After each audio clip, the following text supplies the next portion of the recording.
Իդեպ մամուլը գրեց, որ հակակոռուպցիոն կոմիտեի նախագահը եւ նրա տեղակալները յուրաքանչյուրը միայն դեկտեմբերին ստացել են ավելի քան 3 միլիոն դրամ աշխատավարձ, հավելավճար եւ պարգևավճար, իսկ հատկապես կարևոր գործերով քննիչներն ու բաժնիպետերը մոտ 2 միլիոն դրամ։ Հայաստանի պատմության մեջ ամենամեծ կոռուպցիոն սկանդալներից մեկը Անիֆի դեպքը գտնվում է հակակոռուպցիոն կոմիտեի ուղիղ պատասխանատվության տակ եւ մինչ օրս բացահայտված չէ։ Նշենք, որ Անիֆը լուծարվել է 2024 թվականի մայիսին։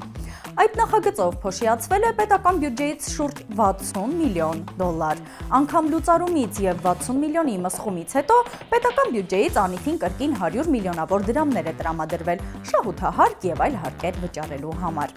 Եվ ամենաուշագրավն այն է, որ կա քրեական գործ, չկա մեղադրյալ։ Բազմաթիվ օրինակներից ընդամենը մեկը մեջ բերելով ցանկանում ենք հարցնել. միլիոնավոր դրամների պարգևավճարն ինչի համար է՝ կոռուպցիայի բացահայտման, թե կոծկելու։